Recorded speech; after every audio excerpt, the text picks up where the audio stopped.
Well, you say you always start on time. If I'm not, starting on time. Hey, I'm easy, you know. That's right. When you hear the trumpet, you have 15 minutes. Yeah, because she won't be there. That's right. No. Go ahead. True story. Before we married, she came into Bible class at her church, and the preacher stopped the Bible class and said, "This is the earliest you've ever been late." That's a true story. I didn't make that up. I know it's true. All right, you got your outlines. Let's go to unrealistic expectations. Got it open. Here we go. All right. You've attended a number of weddings, maybe right here in this room. The bride comes down the aisle with the expectation of what a wife and ultimately a mother should be from her major role model, which was her mother. The groom comes down the aisle with the expectation of what a husband and ultimately a father should be from his major role model, which was his father. As far as expectations in the marriage, when a young couple gets married, it's like her mother marrying his father. Maybe. Yeah. Now, had you thought about that, that would have stopped the wedding. The greater the gap between what you expect out of a marriage and what you actually get out of the marriage, the greater potential you have for anger, rage, and frustration. Right. Building what we taught you last night.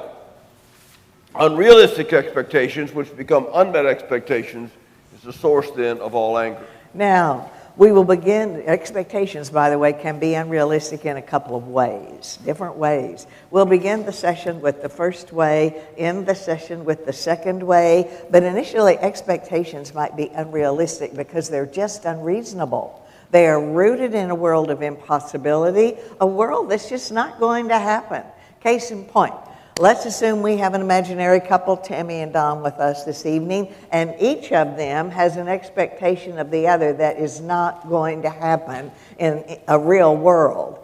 You see, Tammy's romantic, like most women are, and she loved all the time and the attention and all those nice little things that Don did for her before they married in that proverbial honeymoon period, 2 years, give or take, after the I-do's. And she's quite confident at age 60 on their 40th wedding anniversary.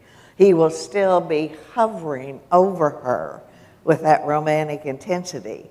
Now, Tammy, I hate to be the one to have to tell you this, sweetheart, but the boy doesn't have that much energy. No, he doesn't. Now, that doesn't mean that he can't ignore you, but to expect that euphoric feeling of being in love, you know what I'm referencing, that heightened state of awareness, your mind always drifted to that person, you just thought you just wanted to be where they were, you had to talk to them every few hours or text every few minutes. You know what that really is, according to science? We're back to anthropology.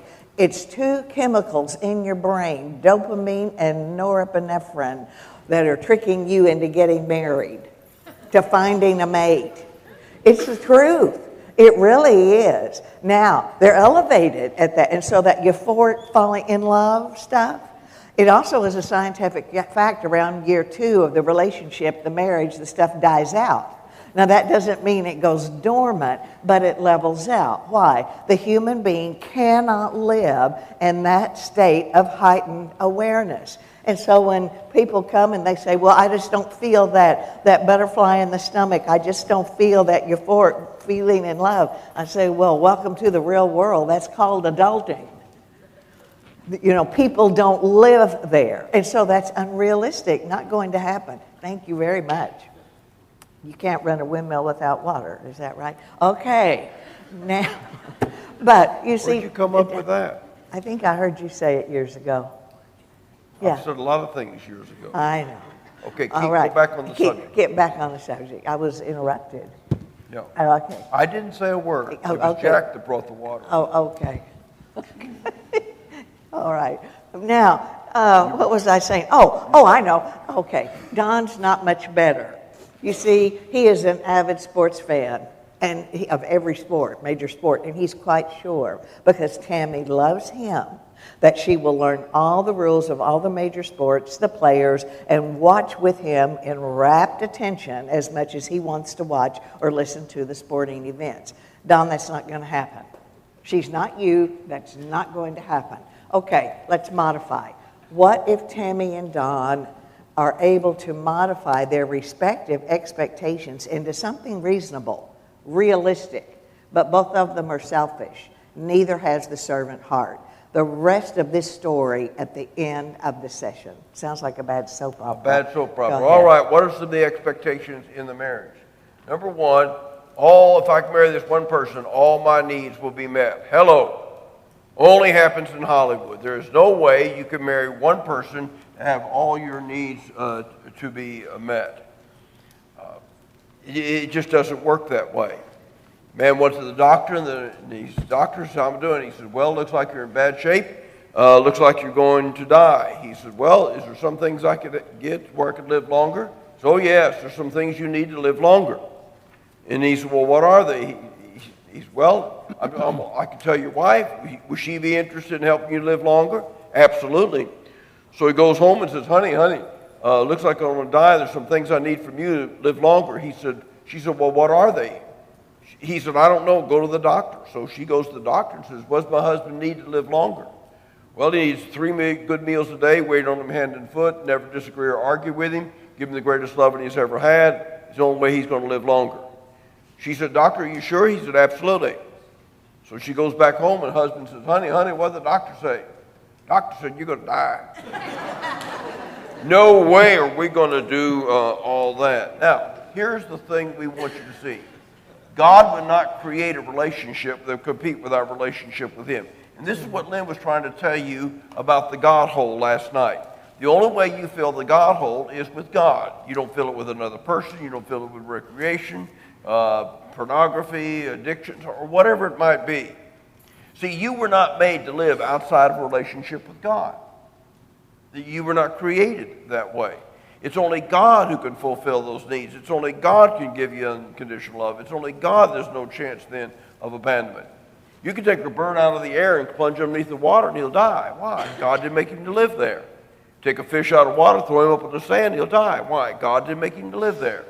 So here again, you were not made to live outside of a relationship with God. Secondly, unrealistic expectation is that love will always be romance. In other words, what characterized our dating life will just spill right into our married life. Not necessarily so. Now, there are actually several different kinds of love, and we're going to try to explain it from 4 different Greek words. Number one is this word agape.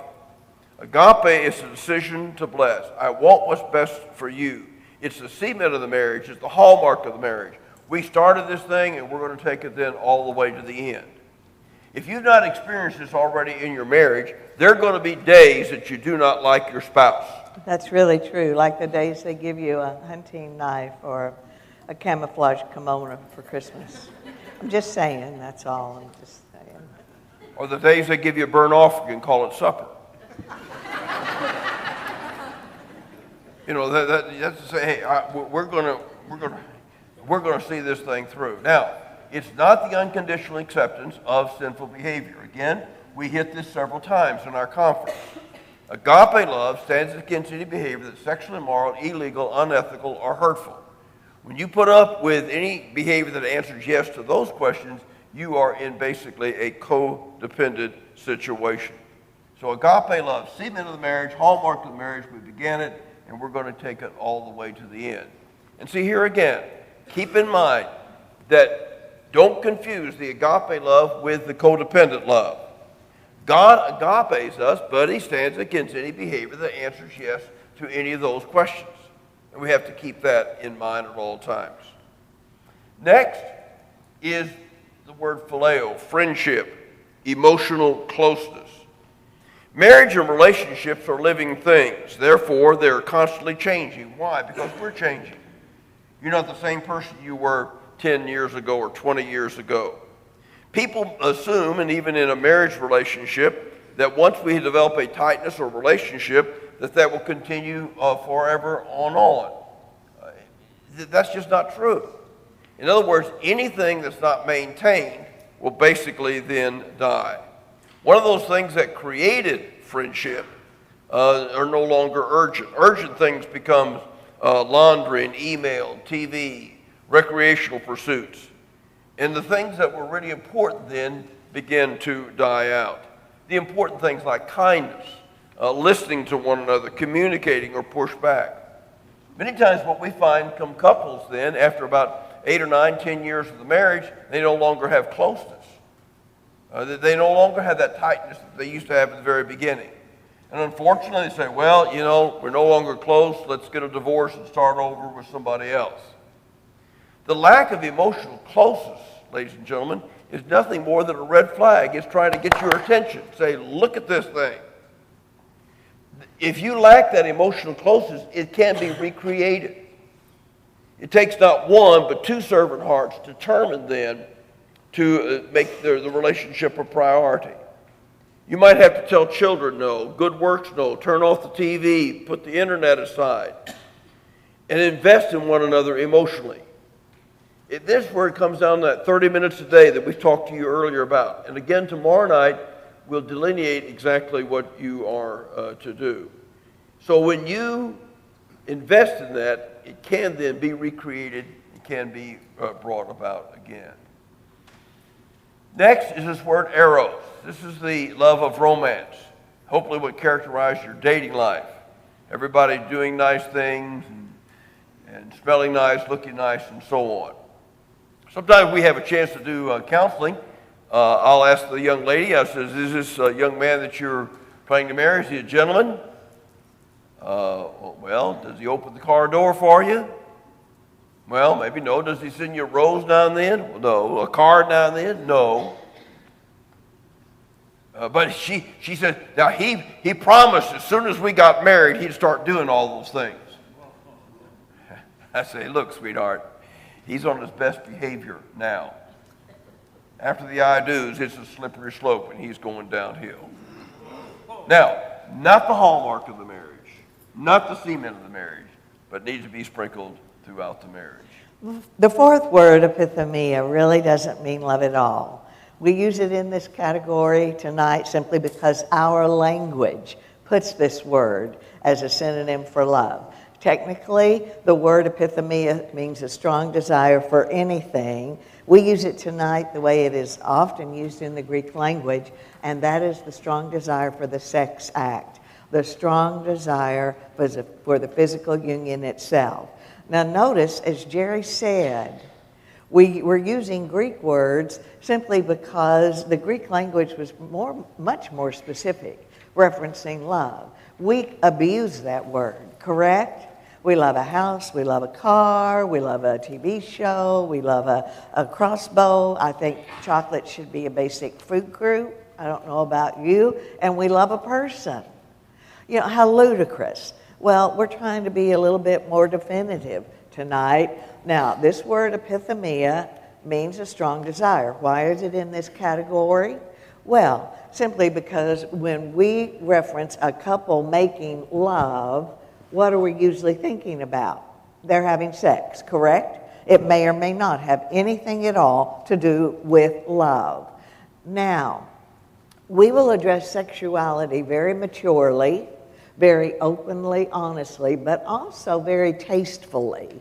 In this session tonight, the night that the hour certainly that will follow, and even a little bit more in the second hour tomorrow night. And by the way, in case you're nervous, what we're about to say is totally age appropriate for any child that is 4th or 5th grade or above. You may say that's awfully young. Yes, but information is cheap, ladies and gentlemen, and I guarantee you that if you have not started this conversation with your children by that time, I usually say begin it very benignly when they go to kindergarten. Their friends are telling them everything they know, which is a lot. And my premise is you want to be the one to introduce it, so when they have questions, they will come to you. Now, and that's what I mean. If you're wondering if kids should hear this, they really should, because it's a great conversation starter. Just a minute, let me double check. What's the matter? That's fine. Hold on, What's the matter? You're fine. Okay. I just want to double check something. Okay. Yep, you're green, you're go. Okay. All right. What was I? Threw you off again, didn't it? Are you being passive aggressive? No, you're going to tell them how wonderful I am. No. Okay, but everything we're going to say about this topic of sexuality Tonight and tomorrow will take its cue from what I'm about to say right now. This little word, epithemia, takes its meaning from the context, from the intent. Viewed selfishly, sex is something that you owe me as my spouse, and I'll guilt you, manipulate you, demand of you, do anything to you sexually that I want to because morally and legally you belong to me. It is arguably the most destructive way that entire experience can be described. Viewed selflessly, a gift you give your spouse in love, in marriage, emphasis giving, not getting. It is arguably the most beautiful way that entire experience can be described. Now, that it all comes back to heart. Isn't that interesting? Okay, that sets the stage for where we're going to go now. Having sex doesn't always equal sexual fulfillment. Sexual fulfillment involves the total union of the husband and the wife, physically, emotionally, and spiritually. It's a mutual giving and receiving, not a taking or a using. We maintain the servant heart of Jesus does not stop then at the bedroom door. The ability to participate in this sexual union is quite different for the man versus the woman. For the man, it's based upon reactions. For a woman, it's based upon her mindset or emotions. Sometimes when one person is not getting out of this area what they feel they should be getting, sometimes they try to manipulate or guilt their spouse into doing some things that they don't want to do. And believe it or not, sometimes the Bible is used to justify it. For example, in 1 Corinthians chapter 7, verses 3 and 4, Paul says, the wife's body does not belong to her alone, but also to her husband. In the same way, the husband's body does not belong to him alone, but also to his wife. So sometimes this text is used to guilt people into doing some things that they really don't want to do. Now, Paul in this text talks about the responsibility, and we owe some to one another, that we do have a relationship. But the emphasis in this text is the idea that what he is saying here is that he's not giving either spouse permission to demand his or her rights, even though he told them that they need to do this. The point of the text is he's expressing the obligation to give love, not the obligation to demand love. All right, let's build on this information. And by the way, this segment is the longest segment in this hour, simply because through the years we found there's so much misinformation about what a godly sexual relationship looks like. For the man, I guess we'll start with the gentleman that is operating with the servant heart in this area of the marriage, he will be very aware of the fact that in order for his wife to be a willing sexual participant with him throughout hopefully their decades together, he will need to try to relate to her emotionally. Gentlemen, I don't know how else to tell you. I'll just put the cards on the table face up. If your wife is emotionally estranged from you, she probably doesn't want to have sex with you, period. Has absolutely nothing to do with whether or not she loves you. It has everything to do with the fact that she does not want to be in that type of a vulnerable physical situation with an emotional stranger. Now, some of you, if I'm reading your expressions correctly, seem to be thinking, oh, here we go again, the emotional stuff. Why does she need that? What is it? I don't know why. Not right, not wrong. What? Just different. It's just the way she's hardwired. And I'm not talking about stuff. I'm talking about kindness. I'm talking about true negotiating differences and respect for her.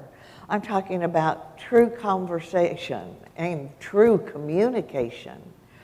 I'm talking about honor. I'm just talking about, and there aren't words. It is just a general feeling that she gets from you all the time that you love her. You cherish her, and that she is an integral part of your well-being. Flip the coin over, ladies. For the woman that is operating with the servant heart in this particular arena of the marriage, she will be very aware of the fact that there's a very high probability there will be at least one segment, one time, period, in their lifespan, may last a few years even, that she will need to be from 3 to 5 times more sexually active than physically she needs to be or even wants to be. And gentlemen, do not always expect her to match your passion. She cannot, but she can match your love. But let me tell you what we see all over the nation. People are people, right? I think I told you before, the themes are always the same. The scenarios vary slightly. If a woman is emotionally estranged from her husband, she will step back in the bedroom. It's not if, it is a 100% guarantee. And generally speaking, if the man doesn't get the sex that he thinks he is morally and legally entitled to, he has a tendency to step back emotionally. And she looks at him and thinks and often says, well, the only reason you're nice to me, the only reason you talk to me, you engage me, is when you want my body. Forget you. She steps back in the bedroom, and then he looks at her and thinks or says, well, no sex, nothing else for you, sweetheart. He steps back emotionally, and by the time they get to me, and so many of you who work in the trenches with people, I have 2 very selfish people. Neither one of them bothering to entertain the idea that perhaps my spouse does not view this exactly the way I view this. Now, as we continue this conversation, we're going to call forth 3 other couples. Now, we're not going to, it's not show and tell, so don't worry, you're fine. We're not even going to give them names. We're going to call them couple A, couple B, couple C. Okay, everybody feel comfortable? All right, couple A. Couple A, they've been married about 35, maybe even 40 years. They've navigated the rearing their children, probably have grandchildren. They've buried their parents. They've navigated their vocations, and they're sort of going into the twilight of their lives. Now, they are on the same page. Sexual fulfillment equals sexual fulfillment. However, how they describe it is quite different from those first few years. Those first few years, it was the methodology, it was the intensity, it was the frequency, and strike up the band, and bells and whistles, and birds singing.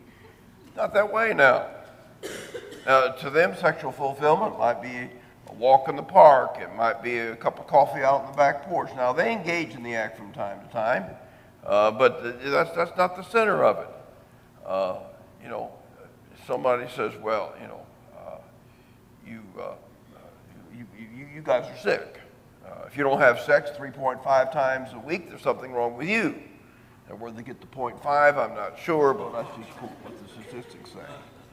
I say leave couple A alone. They are doing fine. Welcome to the human race. Couple B, we're going to let you rest a while. We'll come back to you last. We're going now way over here to couple C.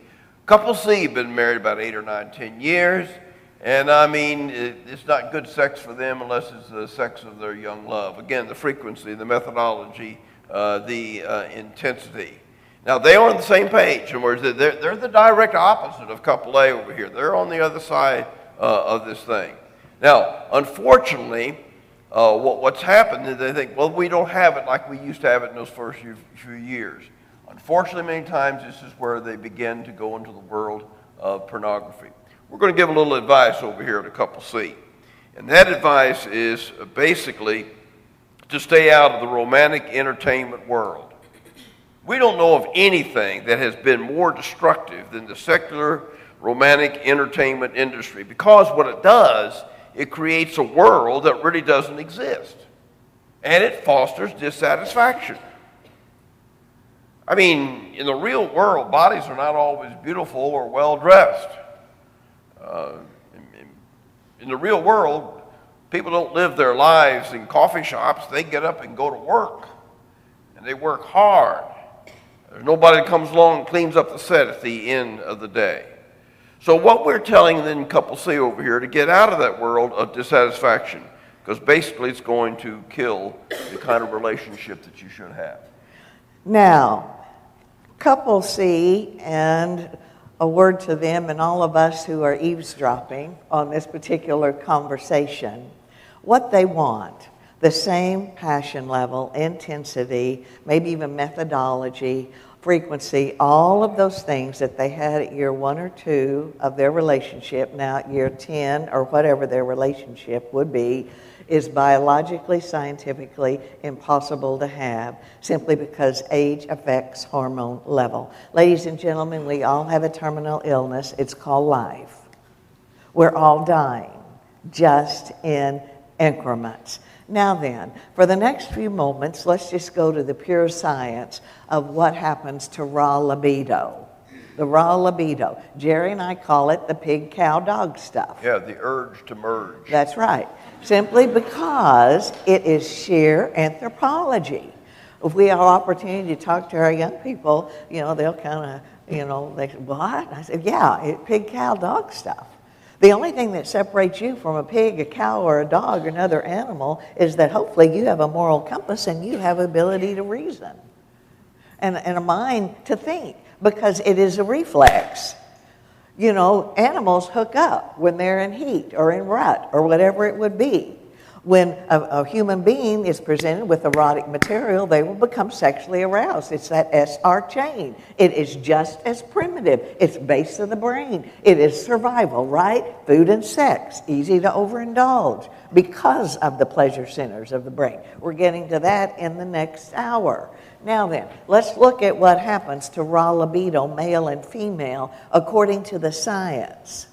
Now, this is the science, okay? This is not what Hollywood's going to tell you, because it won't sell anything. And you're not going to find it on the newsstands because it won't sell magazines either. Okay, now keep in mind when you're looking at science, you're always looking at the general population. So you've got the bell of the bell curve here. You're always going to have exceptions on either end of that. But generally speaking, what happens to the male raw libido during the lifespan? Gentlemen, listen. Ladies, you too. Barring illness, situational stressors, disease, and medication. Now, those are 4 big ones. All right? Stress or situational stressors, disease, medication, or what was the other one? Fatigue. No, it wasn't fatigue. What was it? Situational stressors. Illness. Thank you. Situational stressors, illness, medication, disease. Thank you. Your raw libido will remain high from the onset of puberty, into the teens, into the 20s, into the 30s, into the 40s, and maybe at the latter part of the 40s, early 50s, it may begin to decline in minute degrees. But according to the science, from that point until the remainder of the lifespan, it is just a very gradual decrease, something like that. What about the female? Very, very different. Her raw libido will start peaking at the onset of menses, puberty. Okay, and by the way, if you really want to stay awake one night and worry about something, at the turn of the 20th century, the onset of puberty was around 14 or 15. Today, it is approximately 10 and a half. And let me tell you what our young people are facing. While the biological clock has been pushing this way, the social clock has been pushing this way. You get your education, you get your training, you stay pure, and then you get married, and then you have sex. So what we are creating, and I'm not saying right or wrong, I'm just telling you the sociology of it, because the kids are talking to us about it. I hope they're talking to you. We're creating a huge, many times 14, 15-year span when their raw libido will never be higher than it is at that point in time. And by the way, we tell them we're going to put you in a culture where everything you do, everything you see, everywhere you look is sex saturated. This is what they're dealing with, ladies and gentlemen. It's horrible. It's hard for them. We need to tell them how to navigate this. But that aside, that's for when you have insomnia. Figure out how to fix that one, all right? Okay, now, her raw libido will remain high, all right, monthly cycle can vary, all right, through the 20s into the 30s unless she gives birth. For most women, after they give birth, raw libido drops almost to ground level. There are a few exceptions. Some would say it goes below ground level. Why? Because her ability to respond is multifaceted. Gentlemen, it is more of a reflex for you, not so for the female. Stress, fatigue, and time pressure, those are triplets that are born with the first child when it enters your home.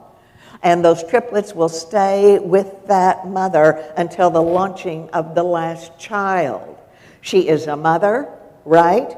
And maybe she holds a job and she's a wife and she's trying to juggle all these things and the hormones are all over the place anyway. You bring child number 2 into that marriage. Within 2 years, give or take, of the birth of that first child, you're looking at a raw libido that can be affected for the better part of 5 years. You bring child number 3 into that mix. Within 2 or 3 years of the birth of the second one, you're looking at a raw libido that probably will be affected for the better part of 10 years, 1 decade. Oh, my. You see all the sad faces you've created out there? Well, I'm sorry. I hope you're proud of yourself. No, but they need to know the reality. I mean, from now on, they're not going to have more than 3 children. I know, family. probably no children. Yeah. Okay, but I mean, this is what generally happens. You see, I mean, it's a huge mismatch. Because while she is struggling here, he's trying to prove himself vocationally, and this is where emotional estrangement is incredibly precarious. And we'll talk about that more tomorrow. Because you have to fight at that point to maintain that, or you're going to gradually drift apart. Now then, gentlemen, do not lose all hope, all right? Because if you do the things we're trying to teach you, you keep your eyes and your heart at home, you respect her, you negotiate differences with her, you're kind to her, about the time, if you rear children, about the time that your raw libido may begin to go down some, hers really begins to go up. Well, that's good news. Yeah, we know hundreds of couples all over the United States, not because we pry into their business, but because they tell us, whether we want to know or not, that the best sex they've ever had is at the midpoint of their life. And you say, well, that's kind of disgusting. How can that be? Well, actually, it's pretty easy. You know, it really is pretty easy. Simply because, and if you think about it, simply because at that point in life, you have nothing to prove. You don't have to do a marathon, anything. And you're comfortable with your skin, and you are comfortable with the spouse's skin, and you're free of what's called parental imperative. And that is the fear of pregnancy and or the fear of a little one knocking on a bedroom door, or worse yet, bursting in at an inopportune time. Surprise! And so you see, initially, couple B or C, what you want, the same passion level, intensity, methodology, frequency, all those things at year 10 you had year 1 or 2. That's impossible to have. Why? Because you survived life. Congratulations. But things change. Next, in addition to age, another factor here is called habituation. We're going to introduce you to this concept this hour. We're going to revisit then the next hour. Habituation simply becomes used to the sight, sound, and stimuli around about us. You have habituated to your clothes on your back, to your shoes on your feet. In other words, you're not aware of them unless they're hurting you in some way. Habituation is a natural human phenomena, and you can't get away from it. Now, how's it work in a marriage? Well, when the couple first gets married, I mean, everything is new. The act itself is new. The nudeness is new. The foreplay is new. All this is new. You go down to year 10, and you're going to have habituation. The foreplay is not new. The act itself is not new. The nudeness is not new. We're not saying bad. That's not what we said. But you have habituated to one another. So you cannot expect the sexual relationship at year 1 to match the sexual relationship at year 2 or year 10 because of age and also habituation. Unfortunately, then, this is why people then go into the world of pornography. And we'll talk about more that concept in the next hour. All right, so here we are.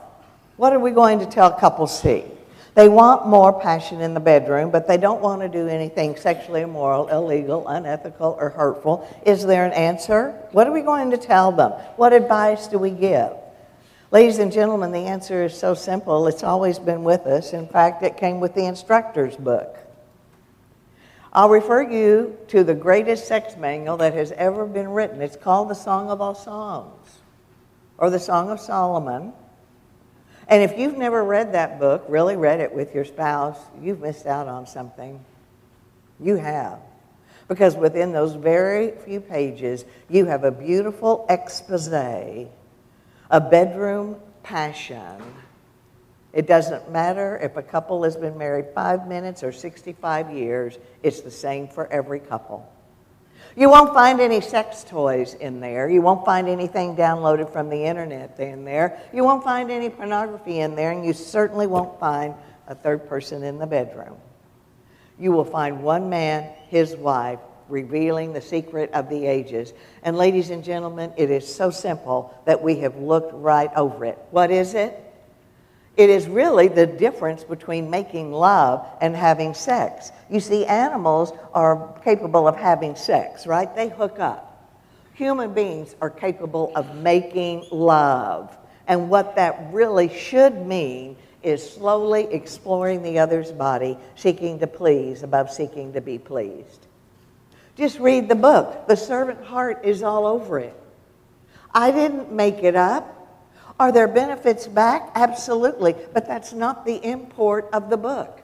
But you see, we have bought the lie of so many other cultures through the millenniums because sex is linked to the pleasure centers of the brain. We very erroneously assume Satan's lie that sex is all about me.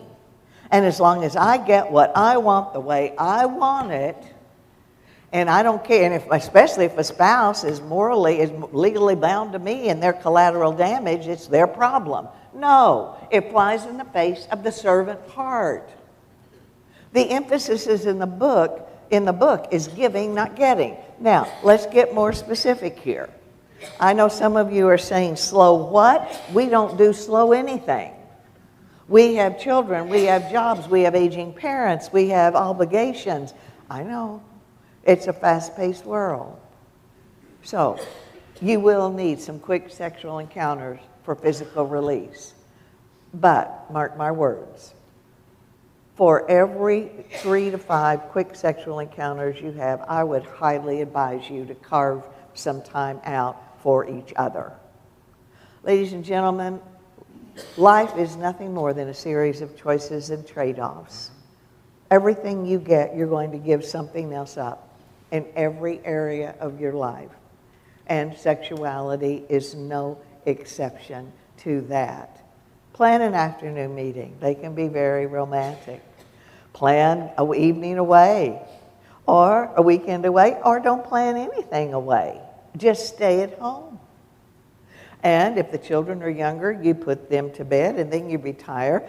And if the children are older, you retire, let them put themselves to bed, and you tell them not to bother you unless both of them are on fire. I know some of you are probably thinking, well, we could not possibly do that because they'll figure out what we're doing in there and we'll be so embarrassed. Well, you're right. They were born at night, but not last night. And you're also correct. They will be totally disgusted. They will be, because any child that is any age at all would like to think that they were miraculously conceived. I mean, the idea that their parents would engage in that, ugh. Well, maybe for a kid, but for jollies, absolutely not. But let me tell you about the heart of your children, what they can get past the disgust of it all. They'll be so thankful you're in that bedroom with each other and not shacked up at some cheap hotel. And I ask you quite honestly, if they do not learn this is a beautiful, viable part of a godly marriage from you, where are they going to learn it? Where are they going to learn it? They're not going to learn it from our culture. They're not going to learn it from the entertainment industry. They're not going to learn it from their music. They're not going to learn it from their friends. You know, sex is all about hooking up. Hooking up. How demeaning can the human being, the apex of creation, get? Pigs, cows, and dogs hook up.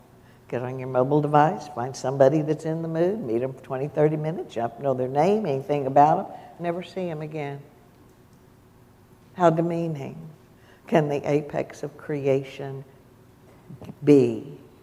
If they don't learn it from you, where are they going to learn it? Now, lest I forget, and this is so important, a request can be made in the sexual arena. You must communicate, be authentic. People are different. They have different preferences. You must communicate honestly, but listen carefully. A request can be accepted, it can be rejected, or it can be modified. Everybody got that? Accepted, rejected, or modified. No one should be guilted, manipulated, demanded into doing anything sexually that he or she is uncomfortable doing, because, ladies and gentlemen, the very second that happens, that old experience that should be so mutually and so beautifully rewarding for both moves from love, which is selfless, right into lust, which is wrong even in a marriage. Okay, now then, also you have to ask by 7, all right? You plan this evening out, okay? Okay, you have to ask by 7 and you start by 9 or 9:30. Why? Because larks start falling asleep around 9 or 9:30. Okay, let me tell you what I hear all over the nation, have forever, seems like. Young women, middle-aged women, older women, it's the same, sounds the same. I love my husband. I love my grandchildren, my children. I hold a job. I have aging parents. I do volunteer work, whatever it would be. And many times after hours, I'm helping the kids with homework. I'm doing dishes, checking on my parents, doing laundry. And finally, I go to bed around 10 or 10:30, and there he is. Just one more person that wants one more thing from me, and he's been chilling for 5 hours. Now, can you blame her? Not really. Gentlemen, we're going to hit this tomorrow night, but if you want her to warm to you sexually after hours, you better be matching her step by step after hours. Okay, you ask by 7 and you start by 9 or 9:30. Okay? All right. Now then, let's tell you how this works. Now, this is where you don't come home and say, okay, Lynn said that we had to ask by 7, start by 9:30. At 6:45, I want you in bed at 9. That will get you nowhere. This is where Eros comes in. I call Eros, the Osram S of salt and pepper of the relationship. Don't ever let yourself get too old to tantalize, to tease. And that doesn't mean you have to swing from the chandelier.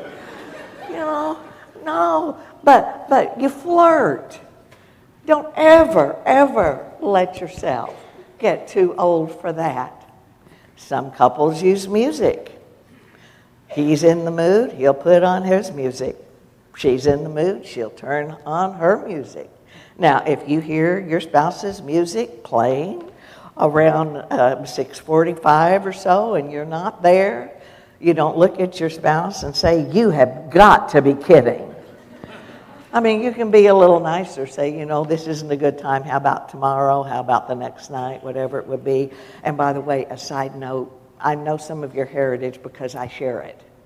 And some of you, like me, grew up and you were not allowed to dance at all, and especially slow dance, right? Some of you say, what? And others say, yeah, okay.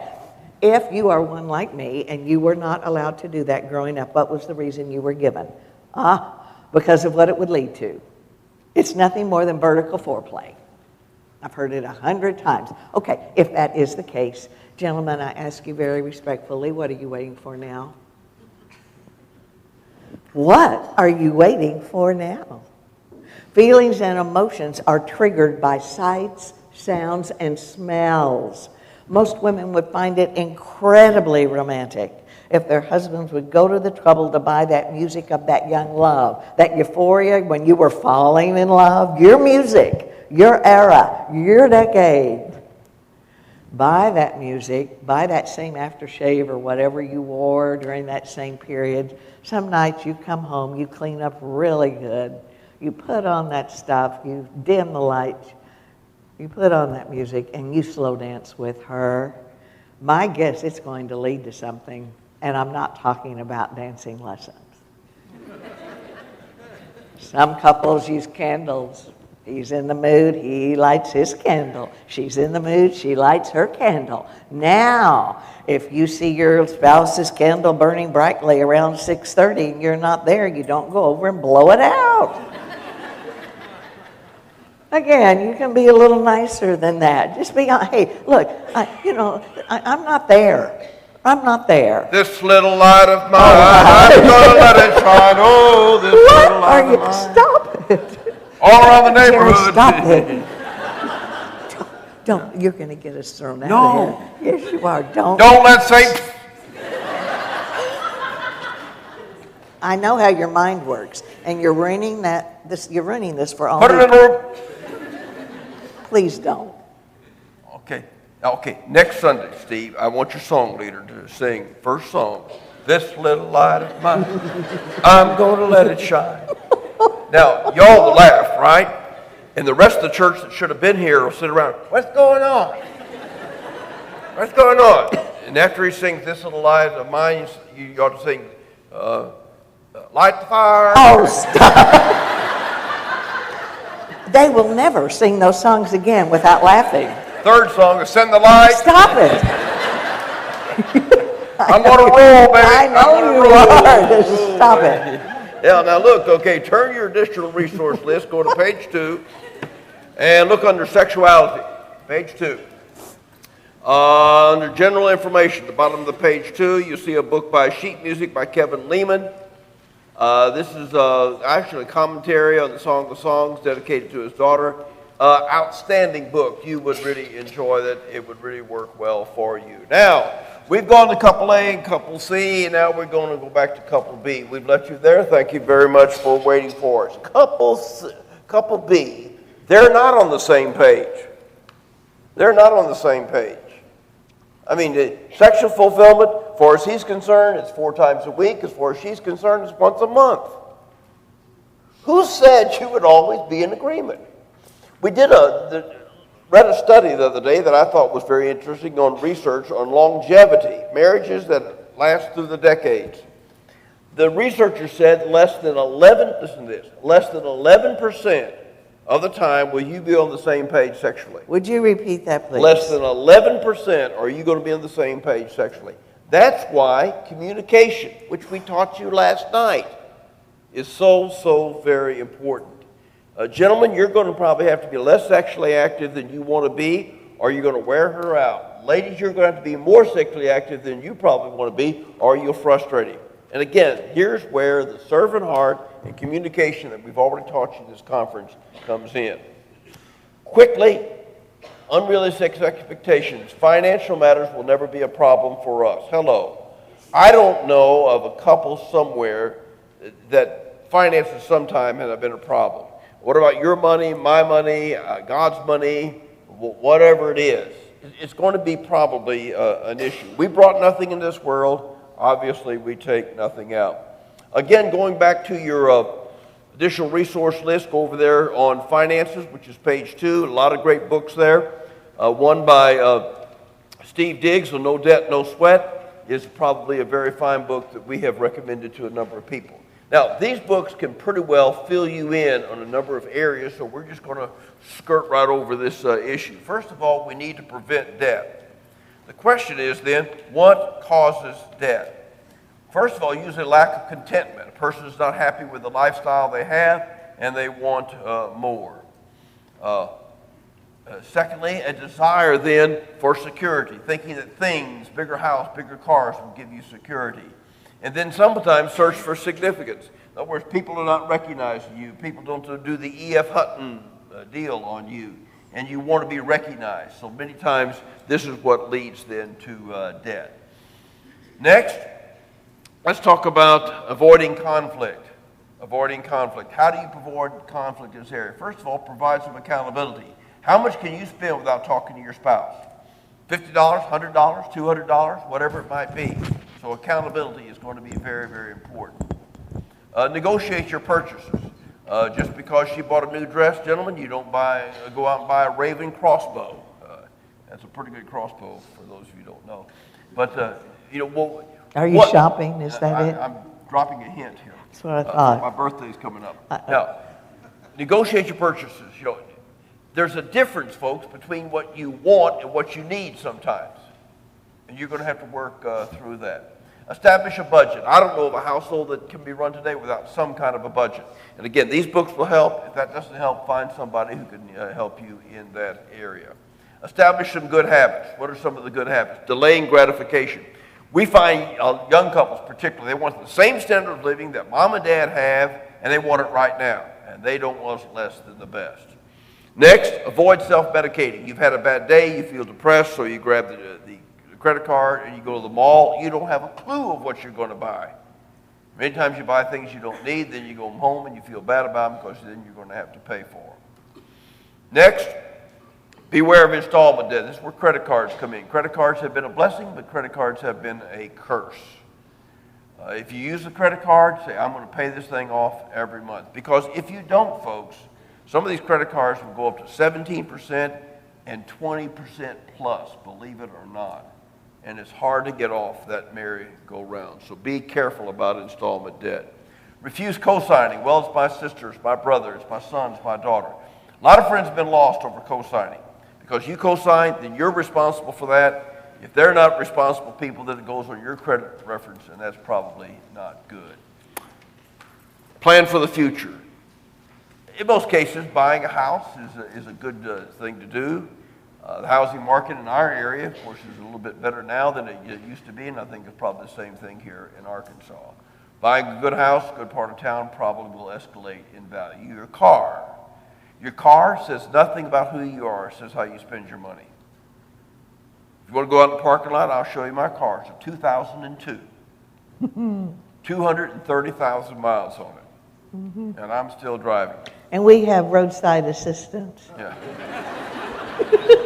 And there's not everything right about it.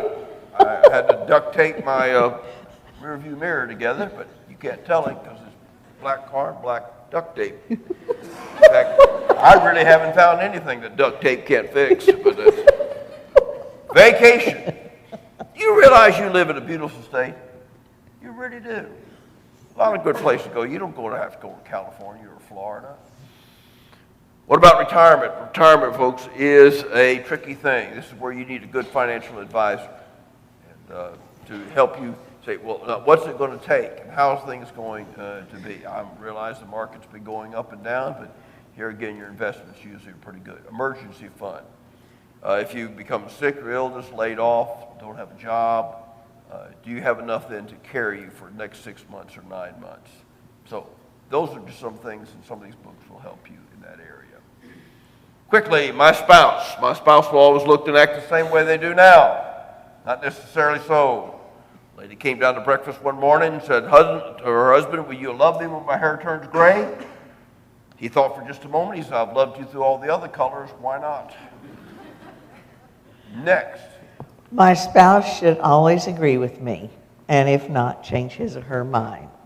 I want you to think about that. My spouse should always agree with me, and add to that, and if not, change his or her mind.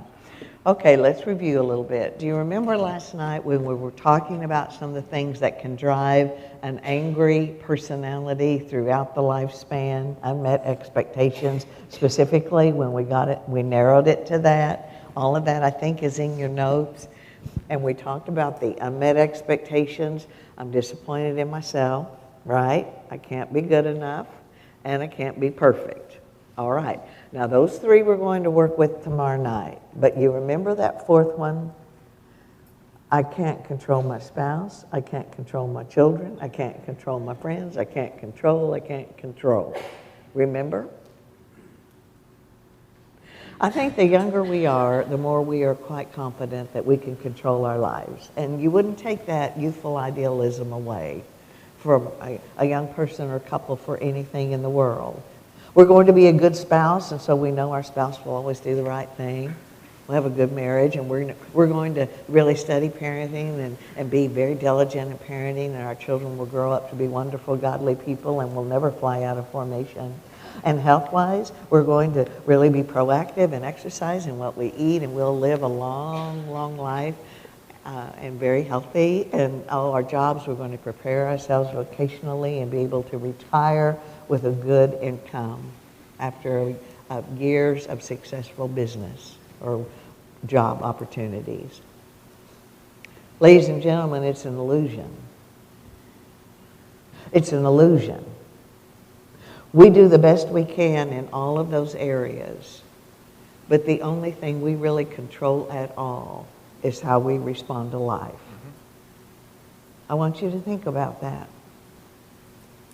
We do the best we can in all those areas, but it's an illusion. Separate and apart from what I do as a spouse. My spouse is a different person than I am, and he or she has control over their own choices, and sometimes people make choices and they become different people. I do the best I can, but I'm not responsible. I can't make other people do that. Oh, as far as children, we do the best we can, but anyone has launched a child into adulthood realize that sometimes we agree with their choices and sometimes we don't, just like us and our own parents, correct? Health, we should be very proactive, but cancer cells can be growing in me as I speak or in you. And as far as job security, have you heard of things like early contract buyout, company mergers, right? Downsizing, right. We do the best we can in all those areas, but ladies and gentlemen, it is an illusion of control that we control any of it. It's powerful illusion. Mark my words. Either we make our peace with what I said just now. As we grow older, the only thing we control is our response, or we will grow old, bitter, angry, and depressed people. Third, my spouse is acting a certain way, so therefore he or she must be thinking a certain way. How do you know that? Yes, I have evidence. How do you know you interpreted the evidence correctly? I watch Law and Order and Forensic Files every week. Well, that doesn't mean you can interpret evidence. Here again, we're going to have to give one another a break. We call this mind reading. Maybe you do know why they did it, but maybe you don't. In other words, here again, evidence is that way. And finally, let's talk about flexibility. Flexibility is a key to any kind of relationship, whether it's friends or marriage. all right, we started this session with Tammy and Don. Let's end it very quickly. Some of you came in a little bit late. Let me get you up to speed. Tammy and Don, they are our imaginary couple. Each of them has an expectation of the other that's just not going to happen, not in the real world. Tammy's romantic, and she was confident that all that euphoria that preceded their marriage and the honeymoon period, that hovering over her and the niceties, all those things that Don did, that they will still be there on their 40th wedding anniversary. But Don is sure when he marries Tammy that she will become an avid sports fan just like he is. Unrealistic, not going to happen in the real world. What happens if they modify the expectations into something attainable? And Tammy looks at Don and she says, I'm a big girl, don't hover over me. But it would mean the world to me if you could look at me once a day with loving your eyes and tell me that you love me. And really communicate with me. Any man can do that, right? Any man. But Don's selfish. And he said, Tammy, I told you I loved you when I married you. And if I change my mind, you're going to be the first to know about it. But Don's not much better, or Tammy's not much better, I should say. Don goes to Tammy and he says, I love sports. And it's unrealistic for you to love them as much as I do. But it would mean the world to me if you would pick out one major sport and learn some of the rules to it and some of the players and how it works, and watch with me a little bit and maybe attend some games with me occasionally. I love your presence. And that would mean so much to me. But Don's selfish, or Tammy's selfish, and she said, you know what? I bought you those 100 sport channels for Christmas. You just knock yourself out. I'm going shopping. Okay, we have a problem. Why? Because both of the expectations are realistic in the real world, right? They're attainable, but they're both selfish. Listen carefully. Sometimes an expectation is realistic, it is attainable in the real world, but it is unrealistic in a marriage. Did you see the difference there? Even though it is attainable and it's realistic, it can happen. Maybe in that marriage, it is unrealistic. All right, you say, what do we do? Go back to last night. Ladies and gentlemen, if you will claim ownership of that model we taught you last night, it can save you a lot of grief in this life. What do? Identify the unmet expectation, correct? We're going to work the formula. What would they be? Learn a little bit about one sport, that's one unmet expectation, correct? And his or her unmet expectation is that he should tell me he loves me once a day, give or take, all right? Now then, ask the questions. Either of those, sexually immoral, illegal, unethical, lying, cheating, or an objective person, Jerry and Lynn, we don't know them, would we say someone was getting hurt? As much as we may want to say yes, clinically, both of those things are pushing into preference. They're pushing into preference. So what do you do with the preference? You speak to the individual if you choose to, right? But then what do? You prepare to modify your expectation. Either that, or you grow old again, angry, bitter, and depressed. You choose. Our next section, we're going to be dealing with addictions in general, pornography specifically. I'm telling you, it's probably the most important presentation we're making all week long. It's not an easy presentation for us to do. It's not an easy one for you to listen to, but it's absolutely important. So we really, really urge you to stay and be with us. Some of you have had to come in a little bit late. We understand that. But we'd like, after the break, when we start the second session, to try to fill these front pews, and we'll turn it over to Jack. Real quickly, I want to draw you guys' attention. They've referenced a couple of times in the workbooks that we provided the additional resources.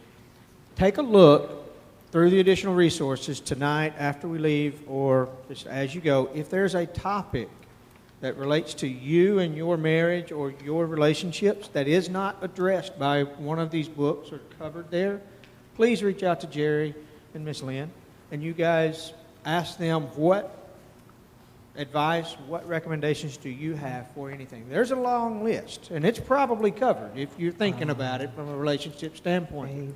But I encourage you to do that. And then as Brother Jerry mentioned, stretch your legs, grab some refreshments from the fellowship room. But again, we're going to get started here in just a second. Take a few extra steps on your way in. Slide on up towards the front. Thanks again, you guys. Yeah, I think I corrected that last night. Before I forget.